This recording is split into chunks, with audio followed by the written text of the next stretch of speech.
Kereta cepat HUS bikin Indonesia bangkrut. Itu yang selama ini kita dengar. Tapi bagaimana kalau semua itu sengaja direncanakan? Bukan untuk rugi, tapi untuk menyimpan rahasia terbesar pemerintahan Jokowi. Ketika Purbaya mulai curiga dan menyelidiki aliran dana proyek HUS, ia menemukan sesuatu yang bahkan tidak dipercayai siapapun. Sebuah rencana raksasa yang bisa mengubah masa depan Indonesia. Atau justru, menjatuhkannya dalam krisis yang tak terbayangkan. Dan yang lebih mengejutkan lagi, Gibran turun tangan, membawa fakta yang membuat semua orang terdiam dan bertanya, siapa sebenarnya yang mengendalikan negara ini? Siapkan diri Anda, karena apa yang akan Anda dengar hari ini, akan mengguncang logika banyak orang. Hujan turun deras membasahi Jakarta malam itu. Purbaya berdiri di dekat jendela kantornya, menatap lampu-lampu kota yang berpendar seperti bintang sekarat. Tangannya gemetar memegang setumpuk dokumen berstempel sangat rahasia. Semakin ia membaca, semakin napasnya tersengal. Angka-angka yang tertera di dalam laporan itu bukan sekadar statistik, itu adalah ancaman masa depan bangsa.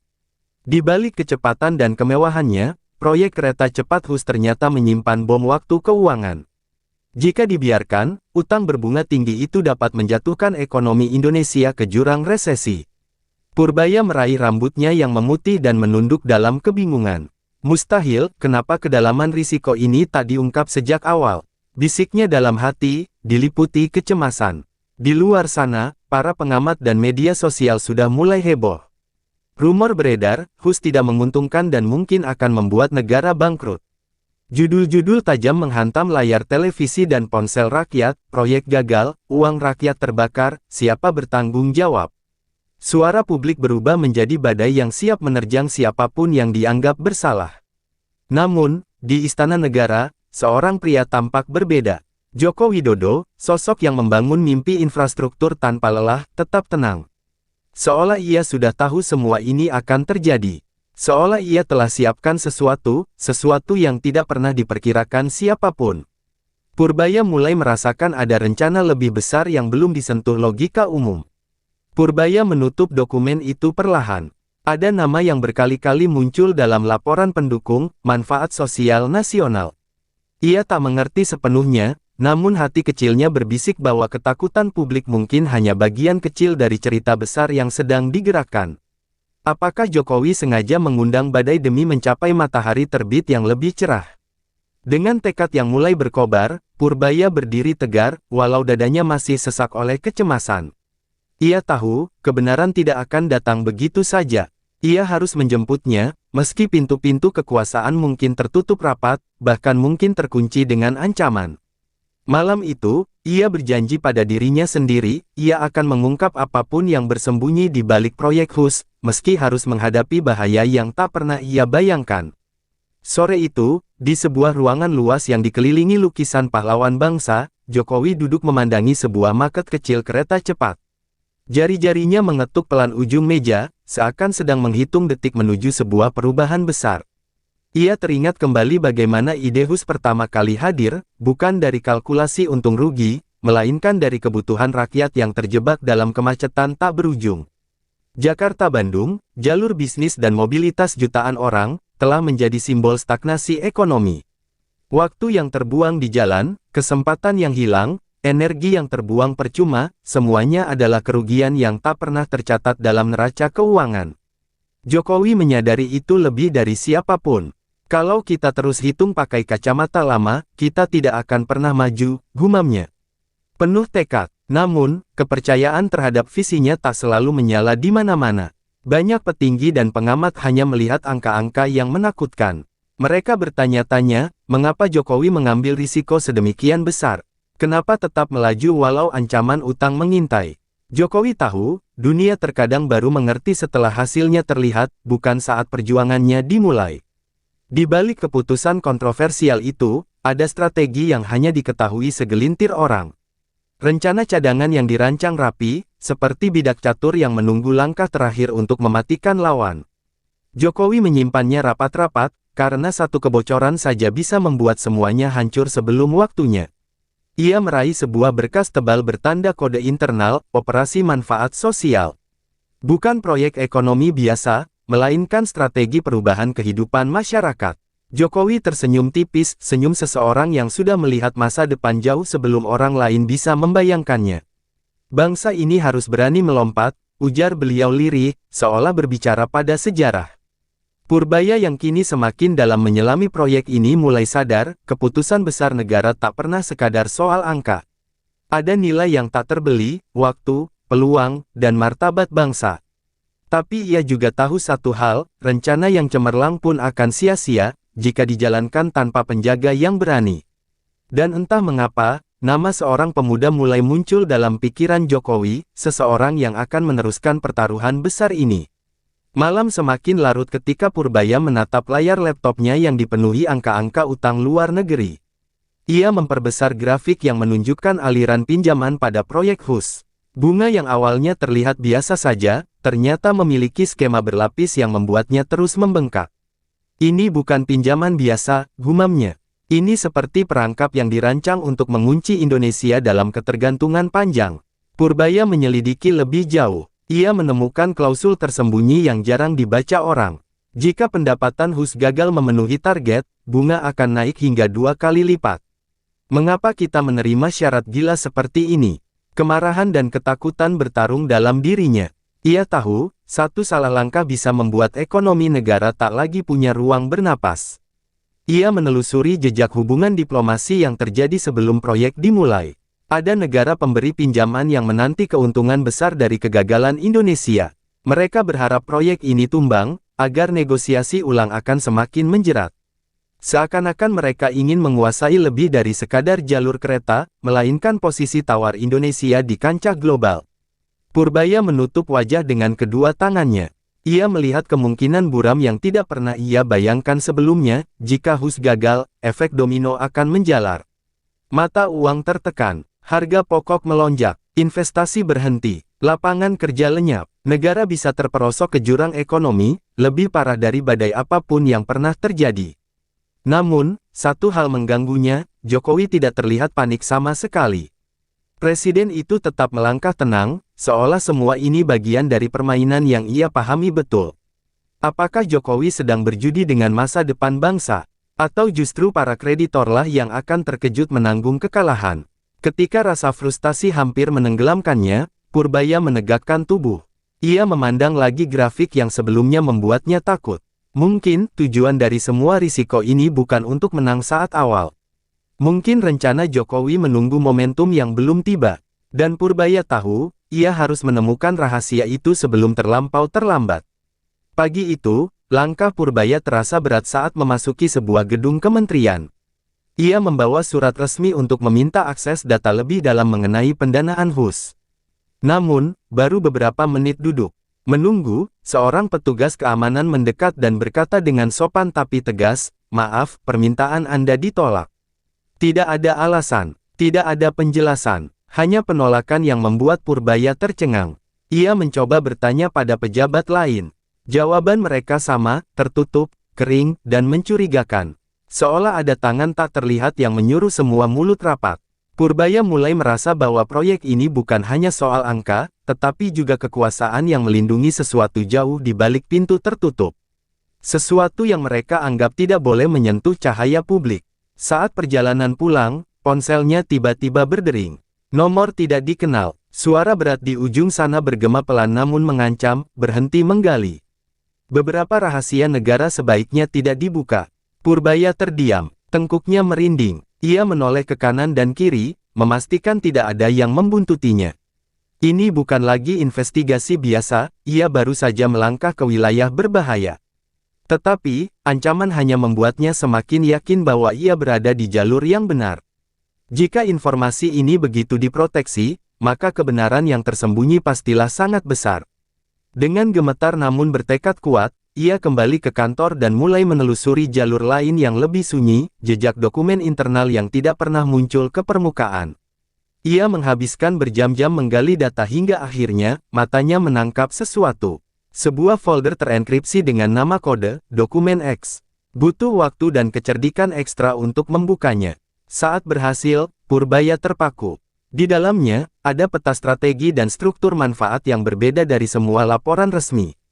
Tiga kata besar terpampang di halaman pertama, operasi manfaat sosial. Dengan napas berat namun penuh rasa penasaran, Purbaya membiarkan kata-kata itu masuk ke dalam benaknya. Ia tahu ini bukan hanya soal utang dan bunga. Ini adalah operasi besar yang sangat rumit, melibatkan reputasi negara dan keberanian pemimpinnya. Ketika jantungnya berdetak cepat, ia bertekad, ancaman apapun tidak akan menghentikannya. Ia akan terus maju, hingga menemukan kebenaran terakhir. Sore langit Jakarta berwarna jingga keemasan ketika Purbaya menerima sebuah pesan singkat datang ke istana. Jangan beritahu siapapun. Pesan itu tanpa nama pengirim, namun ia tahu persis siapa yang memanggilnya. Dengan napas tertahan, ia menaiki mobil dinas dan bergerak menuju gerbang istana negara. Di balik rasa gugupnya, ada api penasaran yang kini menyala semakin besar. Setibanya di sana, para penjaga langsung mengenalinya dan membawanya masuk tanpa banyak bicara. Jalur yang dilewatinya begitu sunyi, berbeda dari biasanya. Seolah audiensi ini dirancang untuk terjaga dari pandangan publik. Ia berjalan melewati lorong panjang yang diterangi lampu kuning lembut, hingga akhirnya pintu besar di ujung ruangan terbuka perlahan. Di dalamnya, Presiden Joko Widodo duduk sendirian, menatap Purbaya datang mendekat. Tidak ada senyum, tidak ada basa-basi. Hanya tatapan tajam seorang pemimpin yang memanggil bawahannya untuk sebuah kebenaran yang tidak semua layak tahu.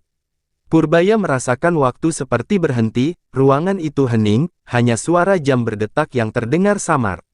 Jokowi akhirnya membuka suara. Purbaya, kamu sudah melihat banyak hal, lebih jauh dari yang seharusnya. Suaranya tenang, namun mengandung bobot yang membuat Purbaya menelan ludah. Apa kamu siap mengetahui semuanya sampai tuntas?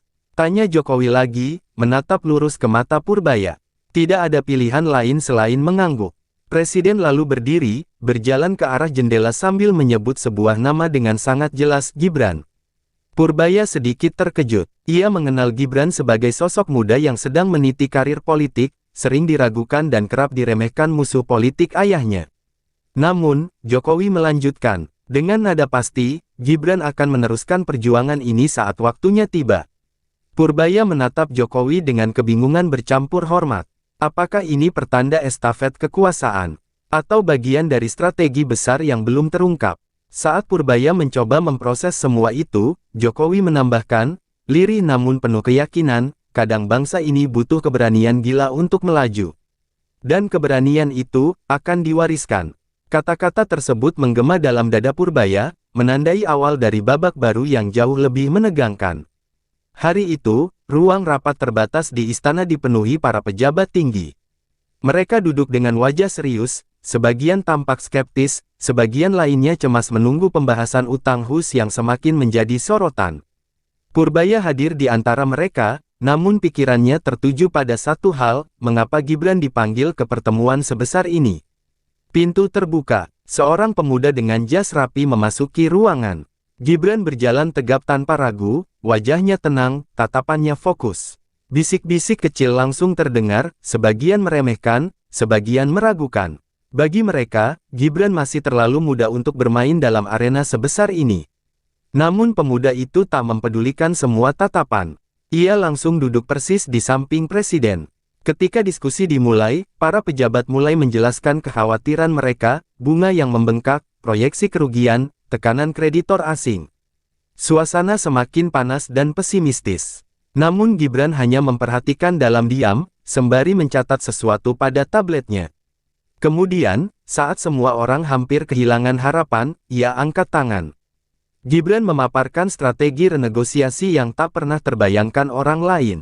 Ia berani menantang skema bunga, menawarkan program manfaat wilayah, hingga mengancam opsi nasionalisasi jika pihak luar memaksa kerugian terlalu jauh. Kata-katanya terukur, penuh kalkulasi, namun tajam layaknya pedang terhunus. Ruangan langsung terdiam. Pejabat-pejabat yang tadi meremehkan kini hanya bisa saling pandang. Purbaya terpaku. Ia tak pernah melihat pemuda itu seberani ini. Ada keberanian Jokowi dalam gaya bicaranya, tapi juga ada sesuatu yang berbeda, lebih agresif, lebih berani menanggung risiko. Seolah Gibran membawa bara semangat generasi baru yang siap mempertaruhkan segalanya demi menyelamatkan masa depan bangsa. Saat rapat berakhir, Jokowi hanya tersenyum tipis. Senyum seorang ayah yang tahu anaknya telah mengambil langkah besar menuju panggung sejarah. Purbaya berdiri mematung, menyadari bahwa perjalanan ini baru saja melaju pada kecepatan yang tidak pernah ia bayangkan. Dalam hatinya, ia berucap, pertarungan ini baru dimulai. Kabar munculnya Gibran dalam forum negosiasi tertinggi menyambar cepat ke luar negeri. Para kreditor dan investor mancanegara terkejut menyaksikan keberanian seorang pemimpin muda yang baru saja memegang panggung kekuasaan. Mereka mengira Indonesia akan tunduk di bawah tekanan bunga dan utang yang mencekik. Nyatanya, Gibran malah menantang mereka secara terbuka. Dan dari situlah serangan balik dimulai. Media ekonomi internasional mulai menulis artikel bernada sinis. Mereka menyebut langkah Gibran sebagai kecerobohan politisi muda yang tak paham risiko. Investor asing mengerutkan dahi, mengancam mengalihkan dana mereka dari Indonesia. Sinyal pasar mulai bergoyang. Purbaya membaca laporan-laporan itu dengan perut mual, setiap angka merah di grafik adalah ketidakpastian yang makin tak terukur. Di balik layar, lobi-lobi gelap mulai bergerak. Ada tekanan diplomatik, ancaman penurunan peringkat utang, dan isu spekulatif yang sengaja ditiupkan. Semua diarahkan untuk satu tujuan, membuat Indonesia bertekuk lutut, lalu kembali membayar sesuai permainan mereka. Dunia seakan tak terima jika bangsa ini berani melawan aturan tak tertulis yang sudah mereka bangun selama puluhan tahun. Di tengah kekacauan itu, Purbaya mendapati dirinya dihantui ketakutan, bagaimana jika langkah Gibran adalah kesalahan. Tidak ada jaminan kemenangan. Taruhan ini terlalu besar, bahkan bagi seorang presiden sekalipun. Ia mulai meragukan keputusannya untuk mendukung strategi Jokowi dan Gibran. Untuk pertama kalinya, keberanian yang dulu ia kagumi justru terasa seperti jurang. Namun Gibran tidak gentar sedikit pun. Setiap ancaman yang datang hanya membuat tatapannya semakin tajam. Kalau mereka kira kita bisa diatur seperti dulu, mereka salah besar, ucapnya dalam sebuah rapat tertutup. Nada suaranya bukan sekadar optimistis, tetapi membara seperti baja yang baru ditempa dalam api. Semua orang bisa melihat nyala semangat itu, bahkan mereka yang tak menyukainya. Purbaya memperhatikan pemuda itu dengan campuran rasa takut dan kagum. Ia sadar, langkah Gibran bukan sekadar bicara. Ia memiliki kartu as yang belum ditunjukkan. Sesuatu yang bahkan investor asing sulit prediksi. Dalam hati, Purbaya bertanya, dan pertanyaan itu membuat jantungnya berdegup, apa sebenarnya rencana cadangan mereka? Dan kapan kebenaran itu akan meledak ke permukaan? Purbaya duduk termenung di ruang kerjanya, memandangi sebuah lembar dokumen dari Operasi Manfaat Sosial, dokumen misterius yang sebelumnya ia temukan dan kini semakin masuk akal berkat gerakan Gibran. Di lembar itu terdapat konsep yang tidak tercatat dalam hitungan ekonomi tradisional, manfaat sosial yang dapat mengubah nasib jutaan orang. Semakin ia membaca, semakin matanya terbuka. Pendekatan ini menghitung sesuatu yang jarang dianggap negara-negara maju, kerugian akibat kemacetan, pemborosan energi, polusi, hingga waktu keluarga yang lenyap di jalanan. Semua itu ternyata bernilai ekonomi sangat besar, lebih besar dari yang pernah dibayangkan.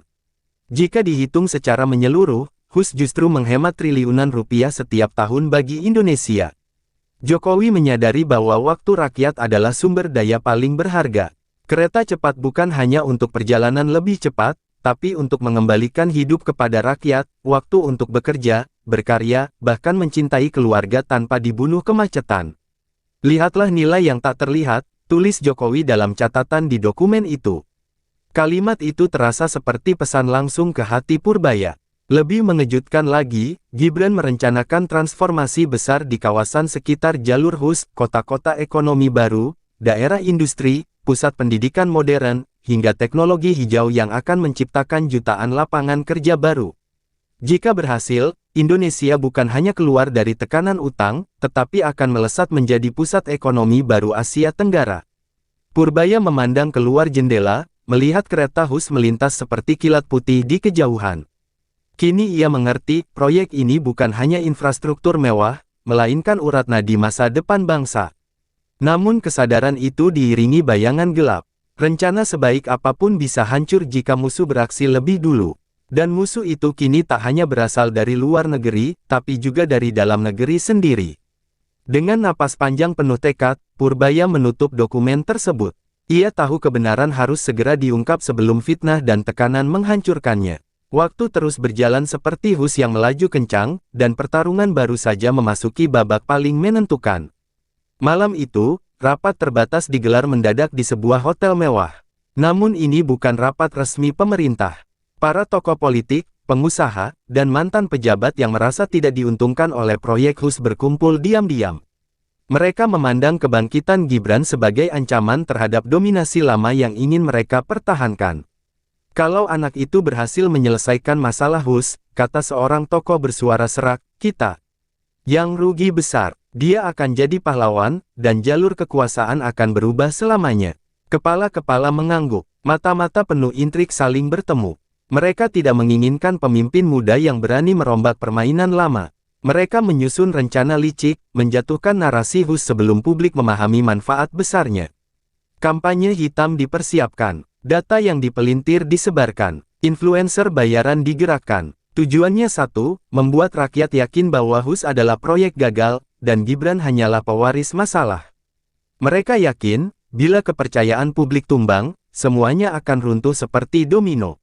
Di saat bersamaan, sebagian dari mereka mencoba mendekati pihak asing yang juga geram dengan sikap Gibran. Satu pengkhianatan tumbuh menjadi kolaborasi kegelapan lintas batas. Bangsa sendiri ikut mendorong negaranya jatuh, hanya demi mempertahankan posisi dan kepentingan pribadi. Jika rencana ini berhasil, seluruh strategi Jokowi dan Gibran akan menjadi abu sebelum menyala. Di sisi lain kota, Purbaya yang mulai memahami kekuatan manfaat sosial hus justru semakin waspada. Ia menyadari bahwa ancaman bukan lagi teori. Ada gerakan yang ingin membuat bangsa ini kalah dalam pertarungan strategis. Purbaya mendengus kesal, meninju meja kerjanya. Kita tidak boleh kalah dari musuh yang memakai wajah saudara sendiri. Namun, apa yang paling menakutkan bagi Purbaya bukanlah musuh yang bersembunyi, tetapi fakta bahwa publik begitu mudah terpengaruh. If berita bohong terus bergulir, rakyat bisa berubah menjadi badai yang melawan pemimpinnya sendiri. Dan jika badai itu sudah mengamuk, siapa yang sanggup menghentikannya? Purbaya berdiri terpaku di depan layar besar ruang rapat rahasia Kemenkeu. Data menampilkan aliran dana proyek hus yang berputar aneh ke berbagai perusahaan bayangan luar negeri. Ia mengernyit. Ini tidak masuk akal. Kenapa dana negara diputar seperti ini? Gumamnya dengan napas memburu. Setiap baris angka seperti menantangnya untuk membongkar lebih dalam. Seorang staf ahli, yang sebelumnya terlihat tenang, mendekat dan berbisik, "Pak, jika Bapak terus buka ini, akan ada pihak yang tidak tinggal diam." Wajahnya pucat, seperti memikul rahasia yang terlalu berat. Purbaya menatapnya tajam, tanda bahwa ia sudah siap menembus batas yang selama ini ditakuti semua orang. Sementara itu, Gibran menutup pintu ruang kerjanya sendiri dengan cepat. Ia menatap beberapa dokumen yang ia terima secara anonim. Di dalamnya, bukti telak bahwa proyek hus bukan sekadar transportasi, tetapi bagian dari rencana besar yang Jokowi desain sejak lama. Gibran meremas kertas itu kuat-kuat. "Ayah, apa yang sebenarnya kau rencanakan?" Batinnya bergetar. Di tempat lain, para elit bisnis berkumpul dalam ruangan remang. Mereka saling bertukar pandang ketika salah satu dari mereka berkata, "Kalau Purbaya terus mencari, semuanya bisa hancur. Hentikan dia sebelum terlambat." Ketegangan membeku. Nama Purbaya kini resmi masuk daftar ancaman. Purbaya kemudian menerima panggilan misterius. Suara yang berat dan terdistorsi terdengar, "Kau sudah terlalu dalam. Mundur, atau negara ini tidak akan pernah sama lagi." Ancaman itu menegaskan bahwa penemuan Purbaya bukanlah hal sepele. Tapi Purbaya justru tersenyum tipis, ia tahu, kebenaran sudah sangat dekat. Lantas, sebuah fakta besar akhirnya terungkap, akar masalah bukan hanya soal utang hus, bukan hanya soal keuntungan negara. Ada rencana sosial raksasa yang ingin mengubah peta ekonomi Indonesia, dan semua itu berada di tangan seseorang yang tidak pernah diduga Purbaya sebelumnya. Langkah selanjutnya, menghadapi dalang di balik layar, meski itu berarti berhadapan dengan orang yang sangat berkuasa. Purbaya melangkah masuk ke sebuah ruangan pertemuan yang dijaga ketat. Lampu temaram, aroma kopi pekat, dan bisikan yang langsung terhenti ketika ia tiba. Di ujung meja panjang, seseorang sudah menunggunya. Sosok itu berdiri pelan, menunjukkan wajah yang selama ini hanya ia lihat di layar televisi, Jokowi. Purbaya tertegun. Semua kecurigaannya kini menodong ke satu titik, orang yang selama ini ia hormati menjadi pusat dari misteri besar ini.